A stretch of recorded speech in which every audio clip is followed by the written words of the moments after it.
5h02, a gente está de volta. O presidente dos Estados Unidos, Donald Trump, disse hoje que está considerando um ataque ao Irã se o país não aceitar o acordo nuclear. Carolina Cimenti, de Nova York, com as informações. Carol, boa tarde mais uma vez. Boa tarde de novo, Júlia. Olha, a gente já viu, né, Donald Trump 2 vezes ontem, dando um prazo, primeiro de 10 dias, depois de 15 dias, para decidir se atacaria o Irã ou não. Agora, parece que um ataque pontual, como ele já fez em junho do ano passado contra as instalações nucleares de Isfahan, no centro do Irã, pode ser feito antes mesmo desse prazo e do prazo das negociações acabar. O Irã disse na segunda-feira que apresentaria uma contraproposta de acordo em 2 semanas. É por isso que pode até parecer meio engraçado, mas é uma coisa séria. Tem muita gente, muito jornalista, inclusive, acompanhando o chamado Índex de Pizza do Pentágono. Isso porque os pedidos de pizza pelo Pentágono aumentam exponencialmente nas horas anteriores a qualquer ataque. Isso aconteceu, por exemplo, em janeiro, antes da invasão à Venezuela, e outras tantas vezes também. E a gente vem acompanhando o aumento da capacidade militar americana nos arredores do Irã há vários dias. A partir de amanhã, nesse sábado, os militares americanos mobilizados ali no Oriente Médio estarão prontos para atacar, segundo a imprensa americana. E segundo o jornal Wall Street Journal, o bombardeio limitado em alvos militares ou governamentais poderia acontecer em poucos dias. O americano seria pressionar os iranianos a aceitarem um acordo nuclear proposto pelos Estados Unidos mais rapidamente. O Wall Street Journal diz que se o Irã ainda se recusasse a cumprir a ordem de Donald Trump para encerrar o programa nuclear, os Estados Unidos responderiam com uma campanha um pouco maior em outras instalações, pressionando ainda mais e ameaçando o regime de Teherã. Mas hoje cedo, o ministro das Relações Exteriores do Irã deu uma entrevista para um canal americano de televisão, o MS Now, e aí ele disse o seguinte, que até agora nas negociações, os Estados Unidos não pediram o fim do enriquecimento do urânio no país, né, que é o programa nuclear.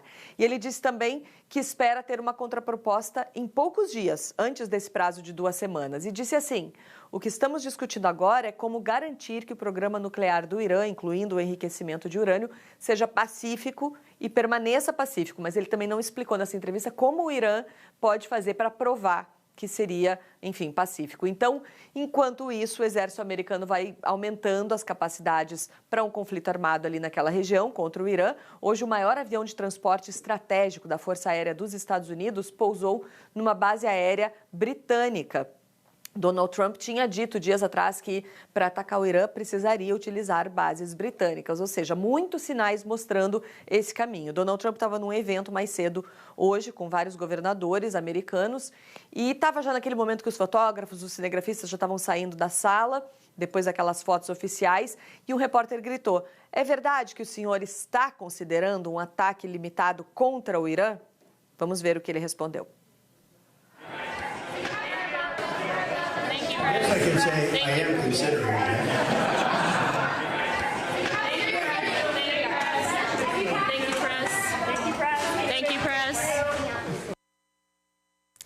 Bom, iminente ou não, o ataque dos Estados Unidos já está respaldado por um verdadeiro cerco militar pelas forças americanas. Nas últimas semanas, o país fortaleceu a presença militar perto do Irã, contingente que já era grande, mas que agora é maior. É a maior presença militar americana no Oriente Médio, para você ter uma ideia, desde a Guerra do Iraque em 2003. Olha só.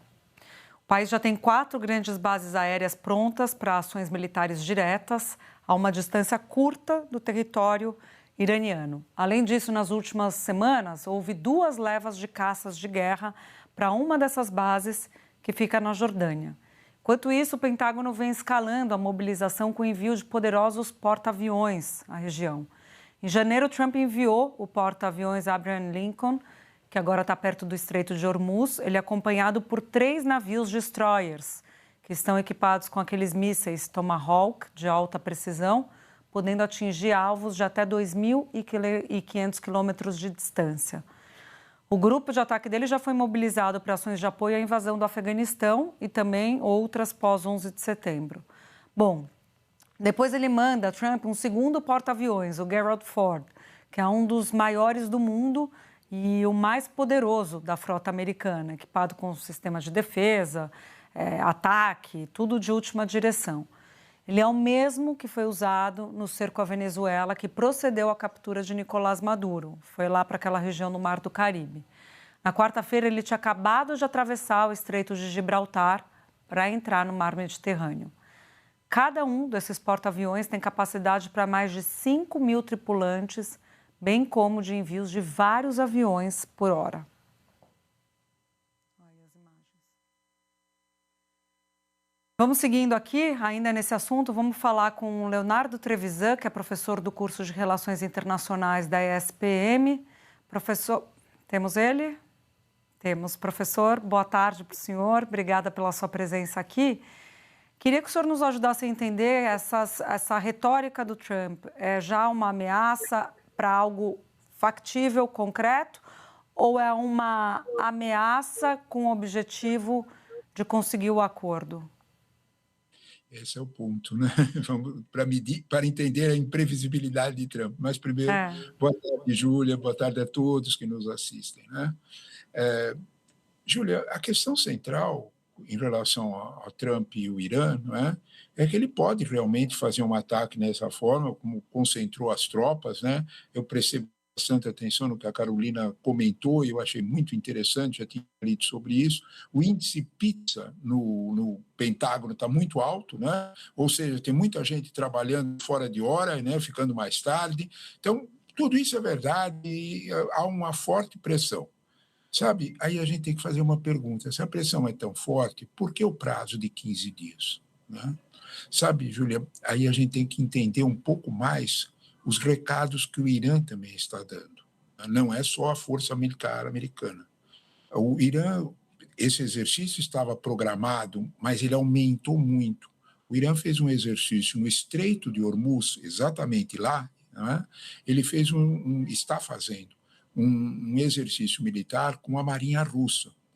E depois de amanhã, 3 dias da data do início, chegam aviões chineses e navios chineses para fazer esse exercício com o Irã.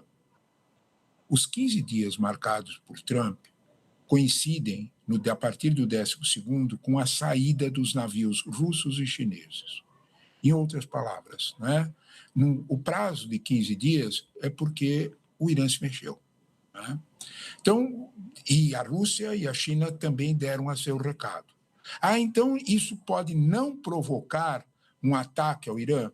Sabe, Júlia, eu temo que a variável para provocar esse ataque não esteja mais na mesa de negociação com o Irã, e sim numa eventual necessidade do presidente Trump de, abre aspas, distrair, essa é a palavra mais certa, né? A população, porque hoje, pela manhã, as tarifas sofreram o embate que sofreram na Suprema Corte. A Suprema Corte, na prática, acabou com as tarifas. Então, isso vai ter um resultado muito forte na política interna americana. Hora ideal para que um excelente estrategista de comunicação como o Trump, ele é muito bom nisso, é bom a gente reconhecer, né? E ele saberá fazer exatamente, distrair as pessoas dentro dos Estados Unidos, olhando para outro lado. Nesse caso, o Irã serve perfeitamente, porém, né, o problema são as consequências. Não será muito fácil esse ataque e o pior, será a resposta iraniana, que não será de grande poder. O Irã não tem grande poder. Ele tem um poder simples, claro e bem direto, Hormuz. Por lá passa de 20% a 25% da produção de petróleo do Oriente Médio para o Ocidente. Por ali, Hormuz é a ligação entre o Golfo Pérsico e o Oceano Índico. Por ali é um estreito. Em algumas partes do estreito, ele tem menos de 10 quilômetros. Não precisa grande mobilização militar, basta instalar minas submarinas. O primeiro petroleiro que explodir, ninguém mais passa ali. Se você tirar 20% da oferta de petróleo, o petróleo é que nem banana. Se tem pouca banana no supermercado, o preço sobe. Se isso acontecer, Trump pode dizer efetivamente adeus às eleições de novembro, porque a transferência disso, o preço da gasolina será imediato. Portanto, nós estamos lidando com uma situação em que, mais uma vez, há um grande movimento de mídia por parte de Trump, há um grande movimento de fazer fatos, de criar fatos, como Steve Bannon tanto ensinou, mas a realidade talvez seja um pouco mais complexa do que a gente imagina.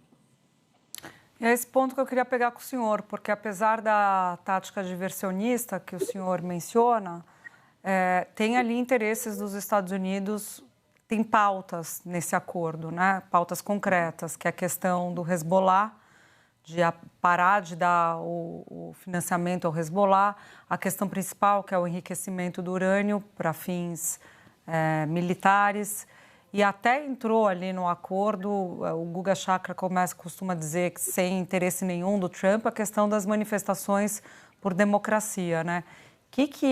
Qual o interesse disso tudo que a gente está falando? Qual é o interesse?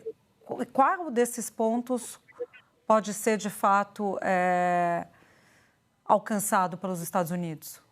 Olha, Júlia, você tocou em 3 pontos bem abertos, que é aquela situação em que por que Trump está se movendo dessa forma, né? A primeira delas que você mencionou, eu acho bem interessante, é que Trump, de alguma forma, tem interesse no Irã para equilibrar o jogo no Oriente Médio, e aí tem a ver com Israel, né? Se ele conseguir conter o Irã, isso é um fato bom para Israel, é um fato excelente, inclusive para as eleições de outubro em Israel. Então, nesse caso, ele tem o primeiro de ajudar um aliado importante e marcar a posição, né?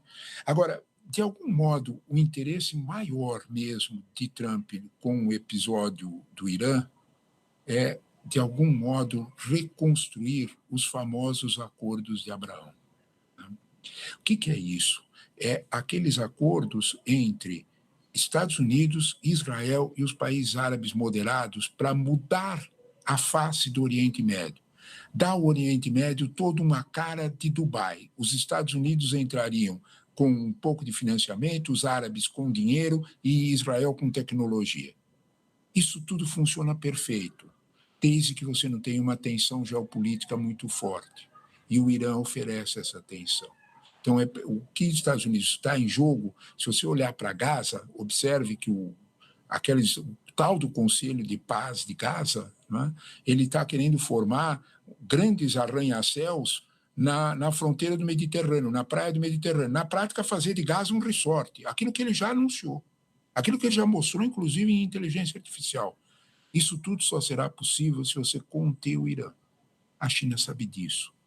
E a China, de alguma forma, está apoiando o Irã para participar do jogo geopolítico dentro do contexto do Oriente Médio, futuro e presente. É complicado? É complicado. O Trump tem condições de fazer isso? Tem. Some-se a isso, não é, o fator diversionista. Um contexto internacional como esse, ter algum tipo de vitória para chamar de sua, como é o caso que Trump sempre sonhou, desde Gaza e tudo mais, a Ucrânia, Gaza e Ucrânia é muito mais complicado, o Irã é mais fácil, então, de algum modo, é possível que ele haja como ele agiu em junho do ano passado, né? De fazer um ataque pontual. É possível que isso aconteça? É sim, é possível. É possível que isso provoque situação incontrolável para Trump também. Sabe qual é o meu verdadeiro medo, Júlia? É que no Salão Oval não estão mais os adultos. Não tem mais adulto no Salão Oval. Só tem guerreiro. Né? Então, nesse contexto, é bastante provável que... sabe aquele problema do feiticeiro que perde o controle das vassouras? A gente tem um certo receio quanto a isso, né? Porque mesmo com todo esse quadro, talvez faltasse a palavra de bom senso. Eu não consigo identificar em nenhum auxiliar de Trump, eu e a torcida do Flamengo, não conseguimos identificar nenhuma palavra de bom senso em torno de Trump. Pelo contrário, palavra de guerra. Então, de algum modo, não há dúvida nenhuma que o mundo tem que se preocupar, sim. Professor Leonardo Trevisan, muito obrigada e até a próxima.